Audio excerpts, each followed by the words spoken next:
Hoje entramos nos últimos 20% da carta aos Efésios. No último encontro que tivemos juntos, falamos dos versículos 22 até o versículo 24, contemplando o que Deus tem a dizer para as mulheres. E hoje, dos 5:25 até o 30, nós falaremos aos homens.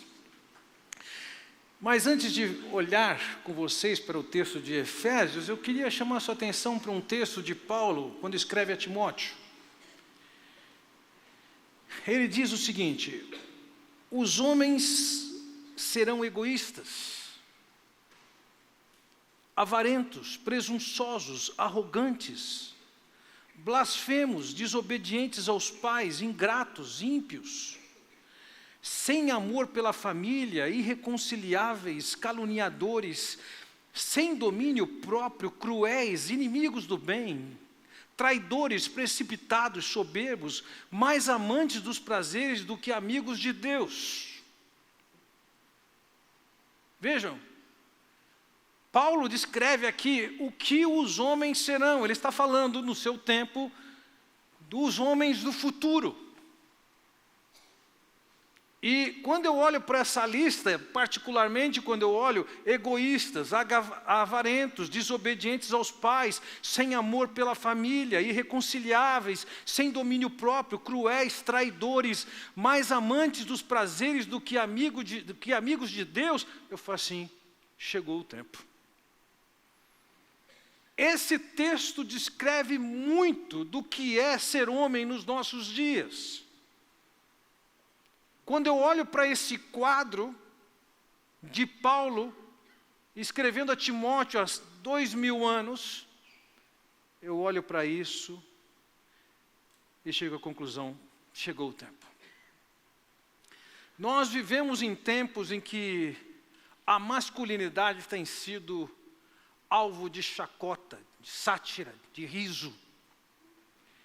Creio que existe uma campanha em prol de aniquilar o valor da masculinidade, mas creio também que isso se deve ao fato de que os homens mesmos têm feito das suas vidas um motivo disso, de riso, chacota, piada.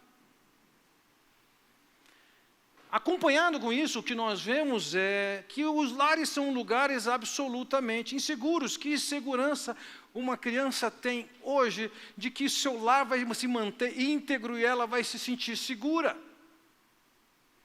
Numa análise que foi feita de lugares mais inseguros da Terra, o primeiro lugar mais inseguro é um ambiente onde existe guerra. O terceiro lugar mais inseguro é tumulto de rua. Nós no Brasil, pelo menos por notícias, temos acompanhado os tumultos que acontecem na rua. Vítima desses tumultos, nós temos gente que precisou de ser operado esses dias com traumatismo. Mas vejam, no meio da guerra e do tumulto de rua está o lar como o lugar mais inseguro que existe. Nós podemos estar acostumados com esse nível de violência dentro da família, dentro de casa, mas o fato é que não é para ser assim, não faz parte do projeto de Deus. A sociedade pode chegar e dizer, a família chegou à condição de falência. A família, sim, que está sendo pautada pela queda, por Gênesis capítulo 3, quando o homem resolveu e desobedeceu e resolveu não andar nos caminhos de Deus, de fato, essa família chegou no que envolve uma falência na família. Mas o que é de fato que Deus tem para um homem? Nos nossos dias, o nosso conceito de amor, ele está muito retrabalhado. Ele foi muito revisto. O conceito que um homem tem que amar sua mulher, ou ama sua mulher, é muito diferente do que as Escrituras descrevem sobre o amor que um homem tem que ter pela sua mulher. Tim Keller descreve em seu livro que até o final do século XIX, as pessoas se casavam com uma motivação socioeconômica. eu sou um fazendeiro, meu amigo lá é um juiz, é interessante meu filho casar com a filha dele, isso garante o aumento do patrimônio, segurança do patrimônio, bola para frente. E assim as pessoas se casavam até o final do século XIX. Quando se iniciou ali uma nova motivação para um casamento, as pessoas passaram a se casar por paixão e amor.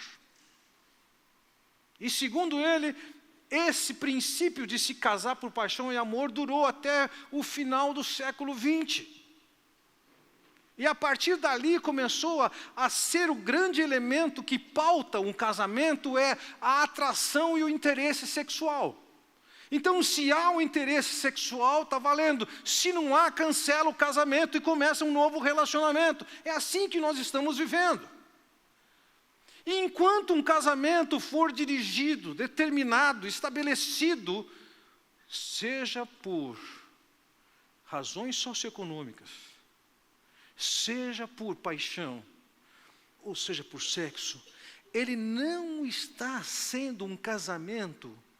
Nós não estamos tendo um homem e uma mulher de acordo com as orientações de Deus. O que é que faz com que um homem ame uma mulher nos nossos dias? É o visual? É a sua afeição? É seu apelo sexual? É a forma de convívio? Vejam, nos nossos dias, o padrão de relacionamento, e como estou falando aos homens hoje, meu enfoque é com vocês, é uma relação de consumo. O que eu ganho com isso? O que eu levo com isso? O que ela pode me oferecer? O que ela pode dar?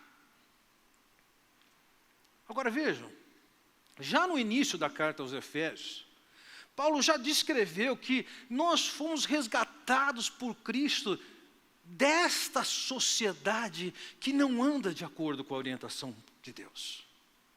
No capítulo 5, no versículo 16, nós fomos chamados a pensarmos nos valores de Deus, conhecermos a vontade de Deus, e posteriormente fomos chamados a sermos enchidos pelo Espírito e sermos transformados. E vejam, ali ele diz que quando uma pessoa é transformada, ela se sujeita uns aos outros, e como vimos na nossa última mensagem, a mulher que está sendo trabalhada pelo Espírito e se sujeitando aos outros, ela começa a se sujeitar ao seu marido. E agora, um homem que também está sendo trabalhado pelo Espírito, ele também vai se sujeitar à sua esposa, como? Amando-a. Olha o que ele diz no versículo 25. Maridos, ame cada um a sua esposa, como Cristo amou a igreja. Ele entregou a vida por ela. Minha proposta com vocês hoje, meu tema com vocês hoje, é que Deus estabeleceu a maior importância ao papel do homem no casamento, dando como referência seu próprio amor por nós.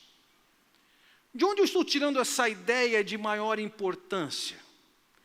Em primeiro lugar, gostaria que você pensasse o seguinte: dos versículos 22 a 24, quando Deus está falando, através do apóstolo Paulo, para as mulheres, ele usou para falar às mulheres ali 41 palavras diferentes no texto grego. E quando ele vai falar aos homens a partir do versículo 20 até o versículo 30, ele simplesmente empregou 125 palavras, ou seja, há 3 vezes mais orientação a um homem do que a mulher. E é interessante, se por um lado na semana passada nós vimos que as mulheres, desculpe-me, 2 semanas atrás, nós vimos que as mulheres devem ser submissas aos seus maridos, quando ele vai falar aos maridos, ele não fala para os maridos serem o chefe de casa. A orientação que ele tem a dar a esses maridos é: vocês têm que amar suas mulheres. E assim como disse às mulheres, digo aos homens: o papel que o homem tem que exercer dentro de casa, ele não está vinculado à postura, à atitude da sua esposa. A atitude de um homem, a ação de um homem na relação com a sua esposa, ao invés de estar atrelado à conduta da sua esposa, está atrelado ao que Cristo fez por nós. Ele nos amou. Mas a questão é, que amor é esse? A palavra que foi empregada aqui para descrever amor, agape, veja, está acompanhado, conforme ele diz no versículo 25, maridos, ame cada um a sua esposa, como Cristo amou a igreja. Ele entregou a vida por ela. A relação de um homem dentro de sua casa tem que estar atrelado ao que Cristo fez por nós. E vejam, o amor aqui tratado não é um amor de consumo. Não é uma retribuição ao que ela fez. Não é egoísta, antes ele é altruísta. Não está condicionado, o que ela faz é incondicional. Esse homem tem que amar a sua mulher, não da perspectiva de quem consome. Eu queria assistir com vocês um pequeno filme de um rabino chamado Twersky sobre essa questão de amor. Vamos assisti-lo nesses poucos minutinhos. Love is a word that in our culture has almost lost its meaning. There's a very interesting story about the Rebbe of Kotsk, who came across a young man who was clearly enjoying a dish of fish that he was eating. And he said, young man, why are you eating that fish? And the young man says, because I love fish. He says, oh, you love the fish, that's why you took it out of the water and killed it and boiled it. He said, don't tell me you love the fish, you love yourself. And because the fish tastes good to you, therefore you took it out of the water and killed it and boiled it. So much of what is love, right, is fish love, right? And so, young couple falls in love. Young man and young woman fall in love. What does that mean? That means that he saw in this woman someone who he felt could provide him with all of his physical and emotional needs. And she saw in this man somebody she feels that she can provide. That was love, right? But each one is looking out for their own needs. Right? It's not love for the other. The other person becomes a vehicle for my gratification. Too much of what is called love is fish love. Right? An external love is not on what I'm going to get, but what I'm going to give. We had an ethicist, Rabbi Dessler, who said the people make a serious mistake in thinking that you give to those whom you love. And the real answer is, you love those to whom you give. Right? And his point is, if I give something to you, I've invested myself in you. Right? And since self-love is a given, everybody loves themselves, now that part of me has become in you, right, there's part of me in you that I love. Right? So true love is a love of giving, not a love of receiving.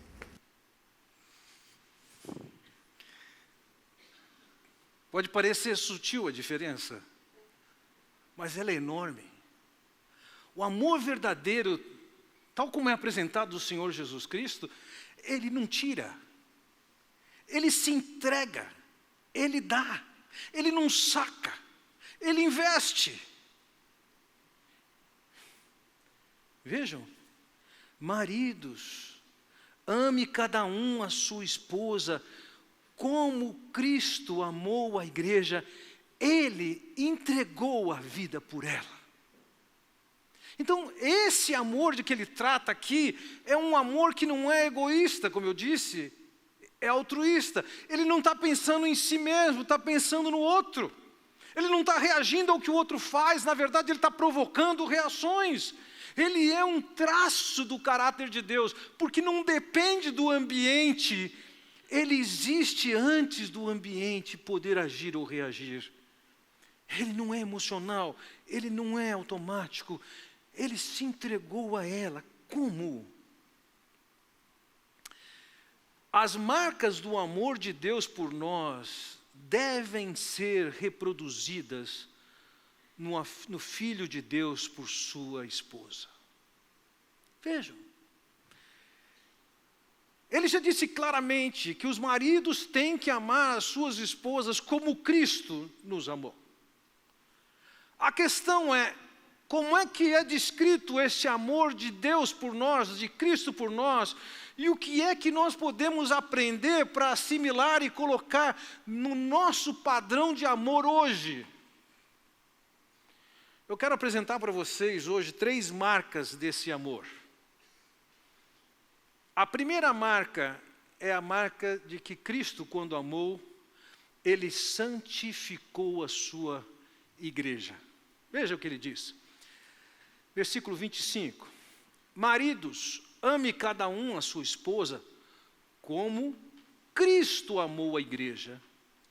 Ele entregou a vida por ela, e aqui ele diz, para santificá-la, tendo-a purificado pelo lavar da água mediante a palavra. Há uma ação de Cristo movida por amor, em que Ele santifica a igreja. Vamos entender um pouco melhor o que significa santificar. Santificar é separar, é destacar para, é tirar de algum fim para um outro fim. Quando fala que Cristo santificou a igreja, é que Ele salvou esse povo, para que esse povo tivesse um novo propósito, uma outra razão de vida, vivesse para Deus. A igreja foi santificada, nós somos comprados para pertencermos ao Senhor Jesus, para vivermos em função do Senhor Jesus. Nós fomos chamados para sermos separados para Deus. Quando é que isso se deu? Quando é que deu-se essa santificação? Ele diz aqui que a santificação se deu através da purificação pelo lavar da água mediante a palavra. Em algum momento foi feita uma obra, e aqui é a cruz de Cristo, em que os nossos pecados foram colocados ali, e o Senhor Jesus nos purificou da culpa do pecado, porque Ele morre no nosso lugar. Ali nós somos libertos do castigo, daquilo que nos impede de chegar até Deus. Como? Ele simplesmente assumiu as nossas culpas e a consequência delas. Mediante o lavar. Que lavar é esse? Algumas pessoas entendem que esse lavar seja uma referência ao batismo e não temos nenhuma razão, além de ter água, para considerar que seja um batismo. No mundo antigo, na prática da cerimônia de casamento, ela se dava da seguinte maneira. A moça que ia se casar, na sua casa, na casa de seu pai ainda, ela tomava um banho que era um ritual. Aquele banho significava que ela estava se purificando. Naquele momento ela estava como que sendo santificada, separada. Seu passado estava sendo deixado para trás e ela estava se purificando para o noivo que ia chegar. E logo esse noivo chegaria junto com os seus amigos. Num cortejo pegavam essa moça e levavam essa moça à casa do pai do rapaz. E ali o rapaz apresentava a moça ao seu pai. Uma moça que foi purificada, que foi santificada, que foi separada para aquele rapaz. Eu creio que essa é a figura que o apóstolo Paulo está colocando aqui, colocando nela elementos teológicos. Assim como a igreja foi separada por Cristo, ela foi purificada, ela foi lavada. Como? Os nossos pecados foram pagos naquela cruz. Essa é a água que nos lava, essa é a água que nos purifica. Numa certa ocasião, o Evangelho do Senhor Jesus Cristo nos foi contado, nos foi compartilhado, nos foi pregado, e nessa determinada ocasião você creu em Cristo, e aquilo que foi uma realidade na cruz, os pecados foram pagos, se tornou uma realidade na sua vida pessoal. Então, quando ele se refere a que Cristo purificou a sua igreja, Ele a comprou para si.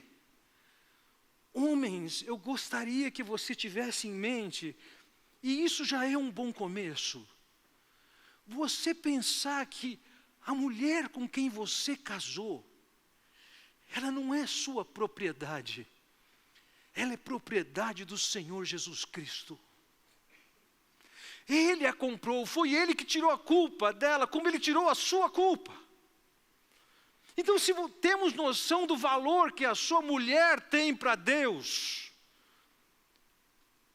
na condição de marido dessa mulher, você tem que falar, opa, pera lá. Se Cristo, na ação por ela, carregou e tirou suas culpas, assim como tirou as suas culpas, qual é a sua atitude com ela?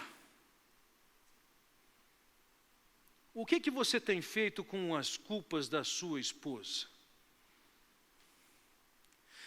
Veja, não tem jeito. Todos nós, seres humanos, nós temos todos os nossos defeitos. Alguns são pecados, outros são características diferentes. Você pode considerar aqui os defeitos. Falando nos defeitos da minha esposa, ela tem uma característica assim, insuperável. Não tem tecnologia que mude isso nela. Toda vez que ela tira o cinto de segurança, ele enrosca.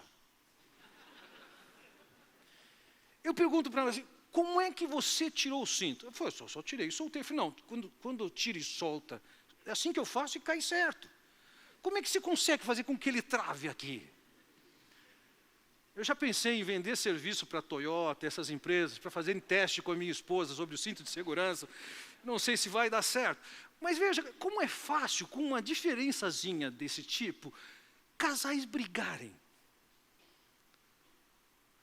É por causa do cinto de segurança, é o jeito que dirigiu, é o caminho que escolheu, é o jeito que apertou a pasta de dente.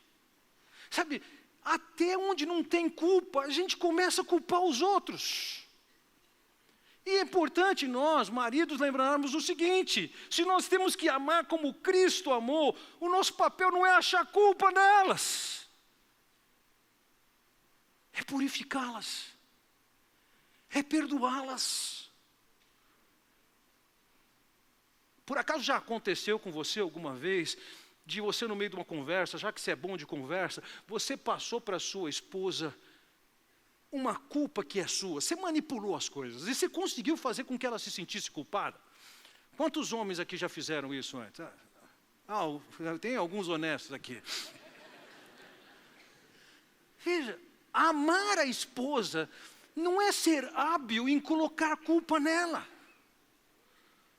Amar a esposa como Cristo amou, é um amor que trata a mulher como alguém que foi comprada por Cristo e foi liberta de culpa. E você também tem essa responsabilidade de trabalhar em tirar a culpa dela, não acrescentar culpa. Não polarizar e nem potencializar as suas falhas, mas antes investir no seu aperfeiçoamento. É lógico que isso aqui não se dá através de manipulações, nem de pregações dentro de casa. Há um casal amigo nosso aqui, com quem estudamos a Bíblia juntos, a esposa dele contou que algumas vezes, aparentemente, ela é mais suscetível a ficar brava. Então ele conta que quando ela fica brava, ele começa cantando aquele versículo, não se põe o sol sobre a vossa ira, sabe?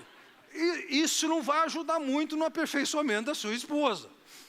Por melhor músico que você possa ser, o poeta que você possa ser. O fato é que, na manifestação de amor de Cristo pela sua igreja, e no que serve de referência para você, marido, na maneira como você tem que amar a sua esposa, é que o marido é um agente de purificação, de tirar culpa, de aliviar e de perdão. Não há espaço aqui para um marido cristão que faz pesar a culpa na esposa, que com habilidade joga culpa em cima dela, que potencializa suas falhas e defeitos que possa ter cometido. O marido que Deus está trabalhando é um marido que vai trabalhar com a esposa como um perdoador, como um aliviador de culpa, com uma valorização com propósitos de aperfeiçoá-la. A segunda marca para a qual eu chamo a sua atenção nesse texto aqui de Efésios capítulo 5, é que o marido deve trazer a marca de Cristo, que como Cristo tornou a igreja honrável para si, o marido tem que tornar a esposa honrável para si. Veja, olha o que diz o versículo 27. E apresentá-la a si mesmo como igreja gloriosa, sem mancha, nem ruga, ou coisa semelhante, mas santa e inculpável. O objetivo do amor de Cristo pela igreja é transformá-la, como ele diz aqui, a si mesmo como uma igreja gloriosa, ou seja, o marido ele tem um papel para investir em que sua esposa se torne mais e mais gloriosa, bonita, perfeita, linda. E essa mulher, no caso desse marido, essa beleza se volta para ele mesmo. No caso do Senhor Jesus Cristo, ele salva a igreja, ele a perdoa dos seus pecados, ele aperfeiçoa essa igreja, ela é apresentada para Cristo como um motivo de alegria para ele, ela é uma honra para ele. No caso de um marido, ele está investindo ativamente na vida da sua esposa para que ela se torne mais gloriosa. Veja, o aspecto negativo disso aqui, do ser gloriosa, está sendo dito a seguir, quando ele diz ali no versículo 27, veja, sem mancha nem ruga. A ideia de Cristo amando a igreja e não deixando mancha nela, aqui significa, ela não tem nenhuma culpa. Ela está sendo purificada. E quando descreve ela sem ruga, ele está falando de imperfeições da idade. Agora, vejam, a seguir ele ainda fala, nem coisa semelhante, sem mancha, sem ruga. Talvez vocês digam assim, esse é o meu sonho. E você até pode pensar, aí está a base bíblica para o meu marido pagar uma cirurgia plástica. Senhoras e senhores, isso é uma metáfora. O que ele está fazendo aqui há um papel de Cristo em relação à igreja, há um papel dos maridos em relação à esposa, de modo que na entrega de Cristo, na entrega desse marido, exista e continue a acontecer uma obra de aperfeiçoamento e de purificação. E isso não vai parar num evento. Quando Cristo começou a nos purificar lá naquela cruz, quando isso se tornou efetivo na sua vida, quando você chegou a Cristo, e aqui começa um processo de aperfeiçoamento na vida. Da mesma maneira, um marido com a sua esposa, ele tem o papel, o amor genuíno, que dá, que investe, ao invés de sacar e tirar. Ele está olhando para a sua esposa com um propósito contínuo de ser um instrumento de Deus na vida dela, purificando-a e aperfeiçoando. O objetivo aqui não é fazer com que ela se torne mais agradável a você. Não é essa a proposta. Mas a ideia é um marido, ele tem a função de, em amor, conduzir sua esposa num processo de aperfeiçoamento. Vejam, aqui existe, antes de mais nada, como o amor de um marido por uma mulher, o compromisso com Cristo de reproduzir o que Cristo fez por nós. Agora, nós temos um papel como marido, de investir na vida das mulheres, para que elas venham a ser as mulheres que Deus quer que elas sejam.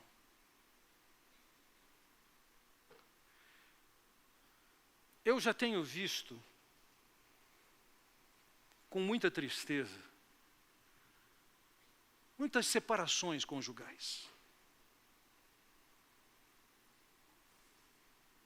E sabe, ninguém se separa por causa das qualidades que o outro tem, qualidades positivas. Ninguém fala, não, ela é muito boa nisso, santa mulher, olha, eu não mereço, por isso vou me divorciar.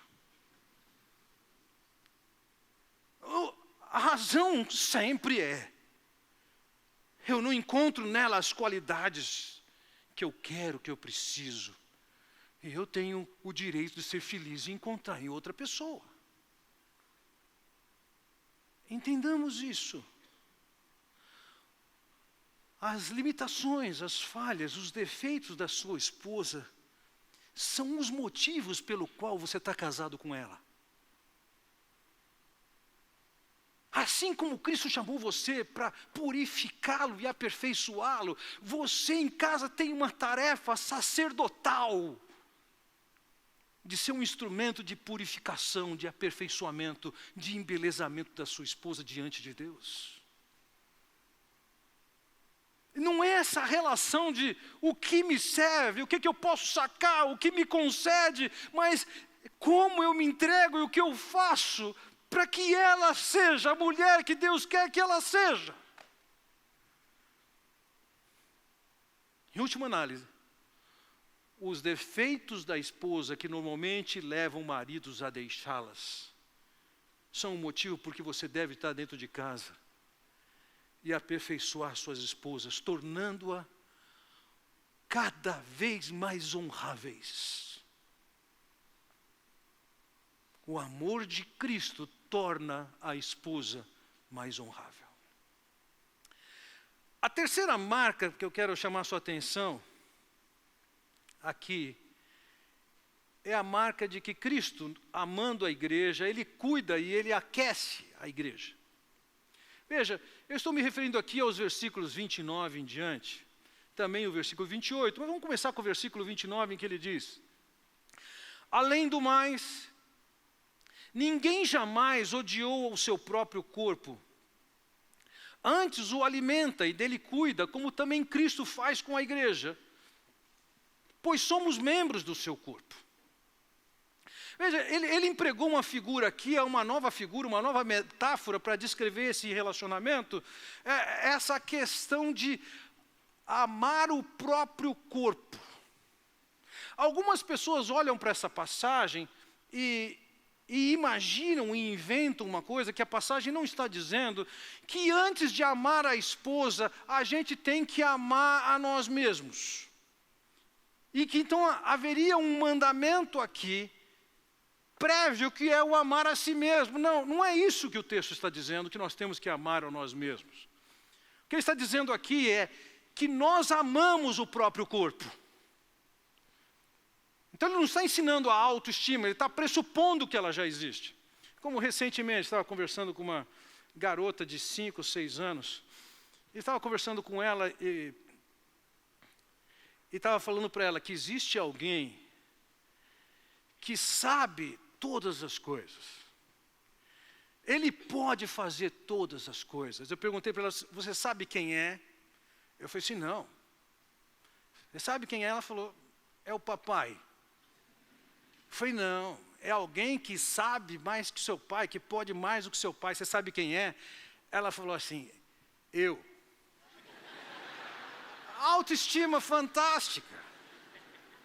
Dias depois ela começou a aula e eu perguntei para ela, que tal suas amigas da escola? Suas amigas são legais?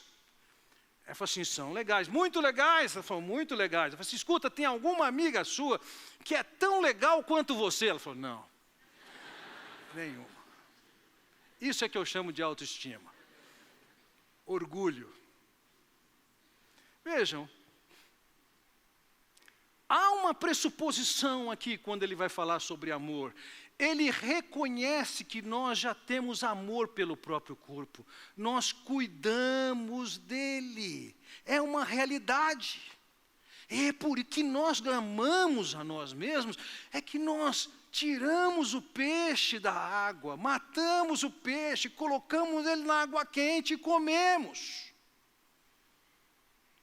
Já nesses versículos 29 e 30, o que ele diz para nós é que Cristo fez com a igreja o que ele fez de amar, se entregar e morrer por ela, porque ele a ama, porque ela é o seu corpo. E aí vejam, voltamos no versículo 28, em que ele diz assim, da mesma forma os maridos devem amar as suas mulheres como a seus próprios corpos. Quem ama a sua mulher, ama a si mesmo. O que ele está falando aqui? Eu creio, ele está fazendo uma referência a Gênesis capítulo 2, versículos 23 em diante, que diz o quê? Disse então o homem, essa sim é osso dos meus ossos e carne da minha carne. Por essa razão deixará o homem pai e mãe, e se unirá à sua mulher, e os dois se tornarão uma só carne. Uma vez que está casado, sua esposa e você são um só corpo. E nós amamos o corpo. E nós temos que ter essa visão que somos um corpo. E tem que ser um amor de preservação desse corpo. Maridos amam suas mulheres como os seus próprios corpos. Nos últimos anos, minha esposa desenvolveu uma enfermidade autoimune.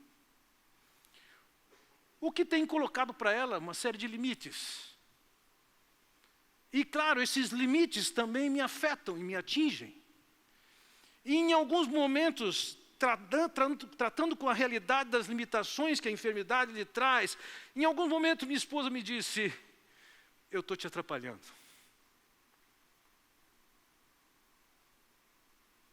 A ideia é que a enfermidade traz limites que impõem limites não somente a ela, mas também a mim. E minha resposta a ela foi a seguinte, não tem doença que você tem que é só tua. Nós somos um só corpo. Eu não estou sofrendo os efeitos colaterais de uma enfermidade. Essa é a nossa realidade. Aquilo que Deus deu para você, deu para mim também. Nós podemos sentir isso, sofrer isso, ter limitações ou restrições, mas nós temos que ter essa perspectiva clara que a esposa é parte do seu corpo. E quem ama o seu próprio corpo, como ele vai dizer no versículo de Efésios capítulo 5, veja, da mesma forma os maridos devem amar as suas mulheres como a seus próprios corpos. Quem ama a sua mulher, ama a si mesmo. Como? Quero chamar a sua atenção para alguns detalhes do versículo 29. Em primeiro lugar, o versículo 29 diz assim,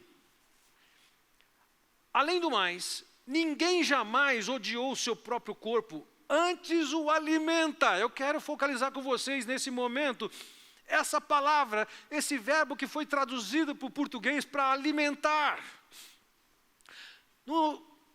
No texto original, a palavra que foi traduzida por alimenta, ela significa mais do que cuidar desse aspecto físico. Aqui está incluído mais do que isso, considera o aspecto psicológico, considera o aspecto espiritual. A mesma palavra foi empregada por apóstolo Paulo num outro lugar, quando ele descreve do amor que ele tinha por aquele povo, ele diz, como uma mãe que cuida dos seus próprios filhos. E vocês sabem, mães não cuidam somente da alimentação do filho, cuidam da segurança do filho, da disciplina do filho, da instrução do filho. Então a ideia, quando ele coloca aqui que o marido que ama, ele alimenta a esposa, eu diria que há uma tradução melhor do que isso, embora vá se coincidir com a segunda tradução, é que esse marido, ele está cuidando da sua esposa, no aspecto físico, no emocional, no psicológico, no espiritual. Além do mais, vejam, eu quero destacar agora a leitura do versículo 29, que destaca a segunda palavra aqui, que ele diz assim, além do mais, ninguém jamais odiou o seu próprio corpo, antes o alimenta e dele cuida. A palavra traduzida por cuidar aqui, ela significa aquecer, confortar, tratar com carinho, cultivar esperança. Então, por conta disso, eu sugiro essa outra tradução aqui do versículo, que seria, além do mais, ninguém jamais odiou o seu próprio corpo, antes toma cuidado e o aquece, como também Cristo faz com a igreja. Um marido que ama, toma cuidado com a esposa, a acolhe e aquece. Isso é marca do amor de Deus por nós. Um marido tem essa responsabilidade de reproduzir na sua relação com a sua esposa esse calor, esse abraço, esse acolhimento, esse cuidado. Ora, se nós pensamos assim, isso vai ter que filtrar as nossas palavras, as palavras que dirigimos às nossas esposas.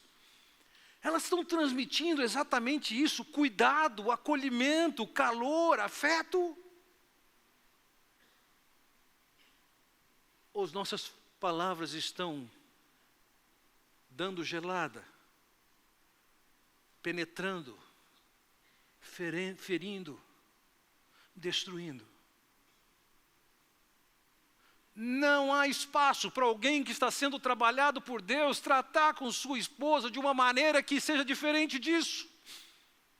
Uma vez que está sendo trabalhado por Deus, essa pessoa tem que tomar cuidado com a sua esposa.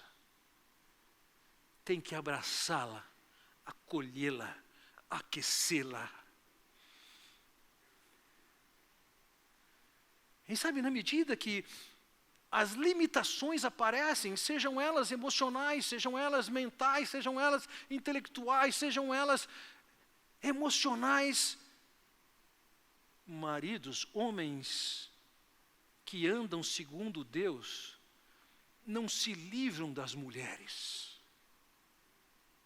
Eles as acolhem, eles cuidam delas, eles as aquecem, eles cuidam dos seus aspectos físicos, emocionais, psicológicos, etc. Partindo para a conclusão da mensagem, meus irmãos, em primeiro lugar, esses conceitos com os quais estamos trabalhando nessa noite, não são conceitos para simplesmente pessoas que são do sexo masculino. Esses conceitos são para homens de verdade. Não são para moleques. Não são para homens egoístas que estão buscando somente o seu prazer e o ser feliz. Mas, por outro lado, como diz no versículo 28, da mesma forma os maridos devem amar as suas mulheres como a seus próprios corpos, ele diz, quem ama sua mulher, ama a si mesmo. Quem ama a sua mulher, ama a si mesmo. Quando um homem trata bem a sua mulher, ele vai provocar uma reação e ele vai receber o troco disso. Você já ouviu o ditado, você quer ser tratado pela sua mulher como se fosse um rei? Trate-a como uma rainha. A ideia é essa, na medida que esse homem aperfeiçoa a sua maneira de tratar a sua mulher conforme os padrões de Cristo, esse homem começa a provocar reação na sua esposa. Voltamos ao versículo 25 que diz: maridos, amem suas mulheres, assim como Cristo amou a igreja. A referência de vocês, maridos, de nós maridos aqui, como devemos amar nossas esposas, não está vinculado a como é a esposa. O dever de nós maridos com nossas esposas está vinculado à maneira como Cristo nos amou. Talvez você está pensando: Fernando, eu acho que eu vim no dia errado aqui na igreja, está esperando ouvir uma mensagem tão inspirativa para mim, não era exatamente isso que eu esperava hoje. Acho que não foi o dia certo de ouvir. Não, hoje é o dia certo. Talvez um outro de vocês possa dizer: Fernando, olha, você não conhece a minha esposa. Se você conhecesse, você não ia dizer isso. Talvez alguém está dizendo assim: mas ela não merece um marido desse de jeito nenhum. Veja, a sua referência não é a sua mulher. A sua referência é Cristo. E na medida em que você está andando com Cristo e sendo trabalhado com Cristo, você vai ter que amar como Cristo amou. Agora, senhores, não precisa ser extremamente letrado para entender o seguinte: como é que é possível você amar a sua mulher como Cristo? Ele é Deus, eu não. É razoável esperar dele tão grande amor, mas de mim. Então, quando eu olho para essa palavra, eu chego à conclusão que é impossível para nós amarmos dessa maneira, a não ser que haja uma ação divina no coração, no seu coração, homem de Deus.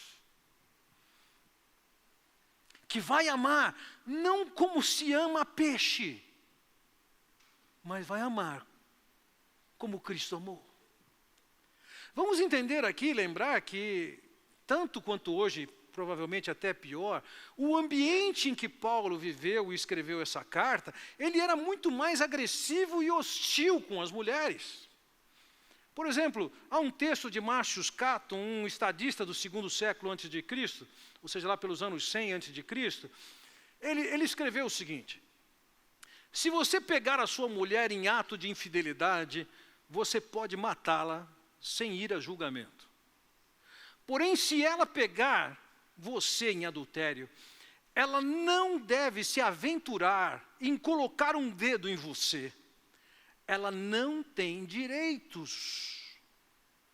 Veja, a condição da mulher naquela sociedade era de extrema opressão.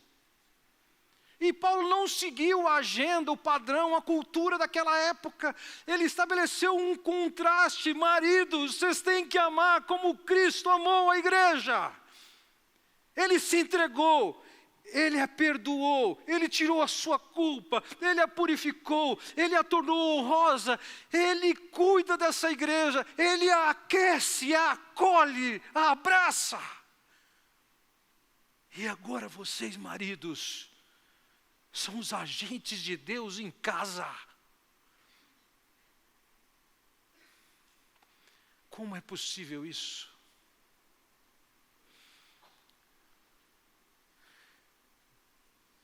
Um pouquinho antes dessa passagem, no versículo 16, o apóstolo já disse que nós temos que buscar conhecer a vontade de Deus. Maridos, essa é a vontade de Deus para vocês.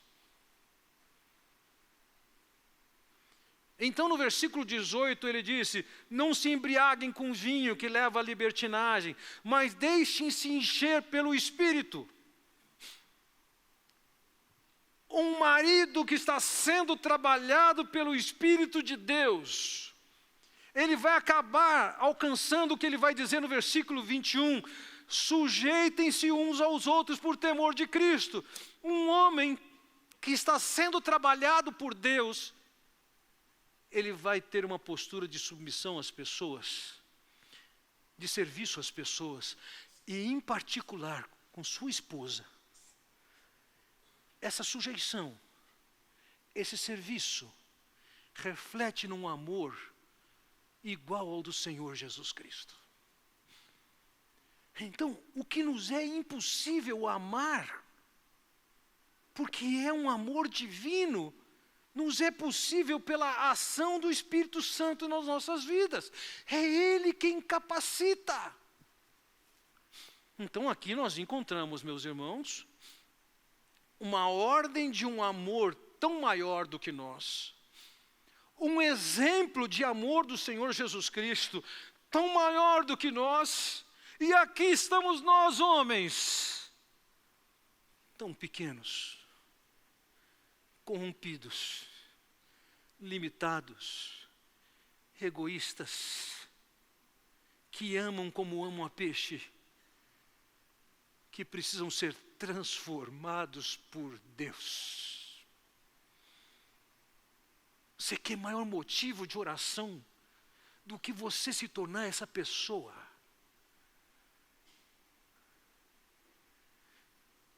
Eu quero abrir nesse momento o nosso tempo de oração.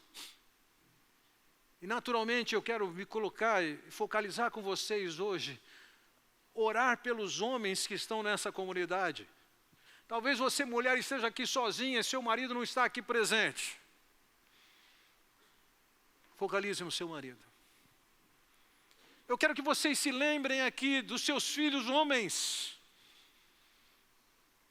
E com a pessoa mais perto de você, à luz desses ensinamentos que temos aqui, do que é que Deus quer fazer nas nossas vidas, e é uma obra com um toque divino na vida de homens, e não de caricaturas, e motivos de chacota com masculinidade.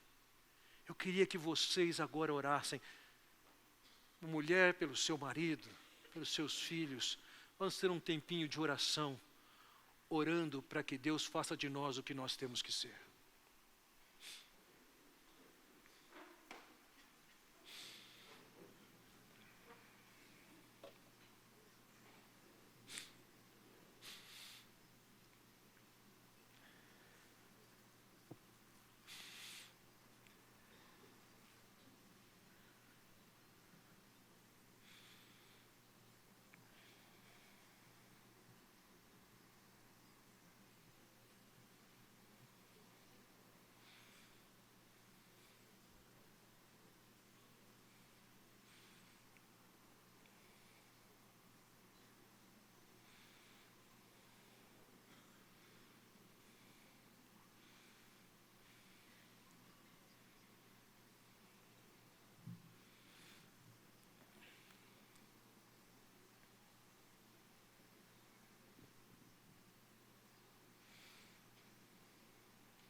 Nesse momento eu quero convidar vocês, homens, a se colocarem de pé.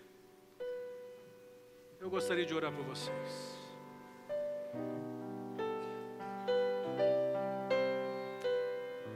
Ó Pai Celestial, o Senhor conhece de que matéria humana somos feitos. Conheces bem a nossa limitação, nosso coração corrompido.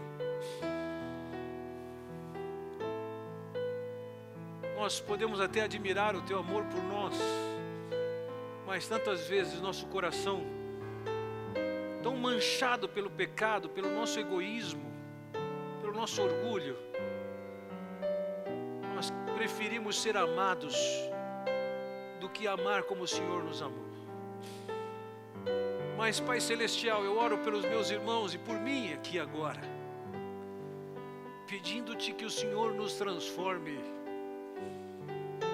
que o Senhor nos leve de joelhos à tua cruz, e que na dependência do teu Santo Espírito, nós sejamos transformados ao ponto que o teu Espírito deixe em nós as marcas do amor de Cristo por nós. Que sejamos aqueles que levam as culpas das esposas, que as purificam, que as tornam dia a dia mais dignas. Que nós de fato cuidemos delas, que nós de fato possamos acolhê-las com amor, com calor, com ternura. Para sermos esses homens, nós precisamos de Ti, Senhor. E eu te peço que o Senhor, na Tua imensa misericórdia, esteja mudando os nossos lares, a começar de nós, homens. Eu oro, Pai bondoso, no nome do Senhor Jesus Cristo. Amém.